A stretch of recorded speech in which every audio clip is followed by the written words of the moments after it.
Hello ladies and gentlemen, my name is Eric Schmiel. Welcome to VEDA Day 2. Today's topic is supposed to be about kind of like a recruitment video for why people should do VEDA, right? But I mean, my main reason was kind of talked about yesterday. Honestly, I think the big thing is just it helps you get more comfortable on camera, being on camera every single day, just talking to it, right? It shakes those nerves off you. So we don't really need to get all into that again, right? I guess. Well, I'll tell you one thing that kind of bugs me. The time is now 10 p.m. My work's done for the day. I got my errands done afterwards. I cooked up my beans for lunch tomorrow and dinner. Folded my laundry, all that jazz. And the one thing I really wanted to do once I finished work was to try to get a little writing done, even though it's just for 15 minutes. Because, I mean, I don't know, not all hours of the day are created equal, right? I find everything up until the 12th hour of being awake, I'm good, I can get stuff done, but after that 12th hour, my ability to focus degrades rapidly. Yeah, and lately I found, well, I've been kind of struggling to get my hours in this last month or so, and I struggle every time I try to get creative stuff done on the same days I work, right? Or I work on my tech stuff on the same days I work. I just know every time I try to squeeze that in, as well as getting my hours in, it suffers. And so I've kind of relegated myself to just trying to do that on the weekends only, so I know I can get, you know, my time in so I can get paid. I'm actually, it's got a little bit of a financial stress because of that actually recently. But still, today, I don't know, something about slaving away all day, and not just at least doing a little something to get myself farther along in life with that day as well. Not getting that little time to advance myself, it breaks your heart. Breaks my heart. Right? You know, not to even have that little bit of growth to say it's not just this, that there's more than this that I'm doing, and have that little bit. And I just wasn't able to get that in. You know, now that all the stuff's done, I'm bloody exhausted.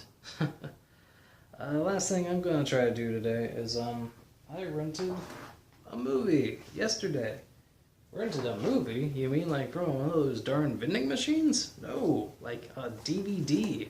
Oh, how's that for vintage hipster bullshit, huh? Actually, on Saturday I had my friend Danny come over, and I was just on this huge Tarantino kick last week. I finally saw Kill Bill for the first time, both volumes. I was like, this is awesome. I was just watching all these Tarantino videos. Like, I can just listen to that guy talk about movies forever, right? And I was like, yeah, I want to watch The Hateful Eight. That's the new thing that came out. I really want to see that, right? And it came out in December, so it like wasn't available on DVD yet, right? But or wasn't available on anything like Netflix, right? You could rent it on Amazon for like streaming for like $5. But I kind of figured, well, if I was going to bother to rent it, and I was having a friend over making a little bit of an event out of it, I might as well just go to Video Fan, right?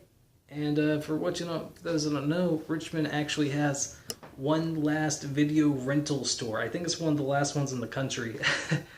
Where you can, just like, you know, in the 90s or whatever, you just go there. It's like, you know, a Blockbuster, but independently owned. And rent a DVD, old school style, man. They don't have any Blu-rays. I was a little disappointed by that.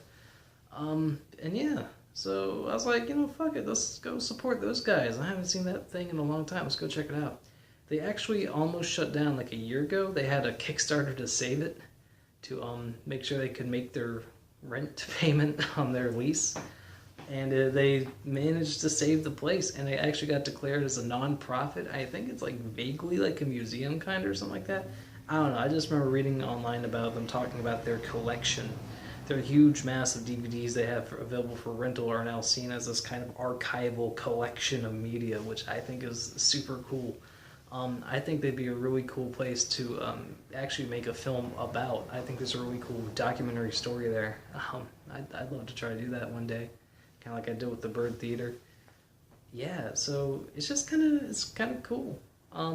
Yeah, so I watched The Hateful Eight, and I took it back the other day, and like while I was there, I couldn't resist getting another movie. Right? I'm like, I've already made the trip over there. I might as well get something else. And I'd actually been wanting to watch a Miyazaki film lately, and none of them are available online streaming anywhere. So I was like, well, I'd have to go to a place like this anyways. Although I guess I could just maybe stream it on Amazon. I don't even know if it's available. It's probably available to stream on Amazon. Yeah. So I wound up getting The Castle of Cagliostro, his first film. If you don't know, Miyazaki's the guy that did, My Neighbor Totoro and Princess Mononoke, Spirited Away, Kiki's Delivery Service. Founded a Studio Ghibli. And this is the first film he ever directed in 1979. So I think it's where Lupin the Third comes from. I'm not entirely sure about that. Spielberg said the car chase scene in the beginning is the best car chase in all of film history, which is pretty crazy praise, and especially considering it's an animated film, right? It's with all the things people had to go through to shoot a car chase with real cars. You pick a cartoon, which I don't mind. Hell yeah, if it's awesome, it's awesome. I can't wait to see it. I've never seen this film, so it should be cool. But yeah, it's due tomorrow, and I'm just gonna try to watch that and then go to bed, I guess. All right. I'm too tired to get any creative stuff done, but I can veg out to a screen for a little bit.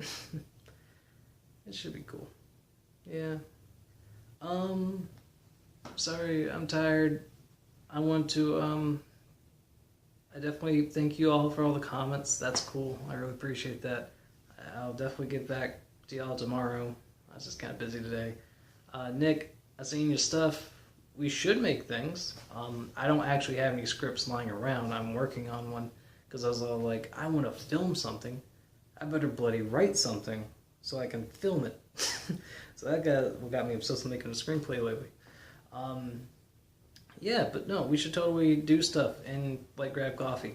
Boom. Y'all have a wonderful night.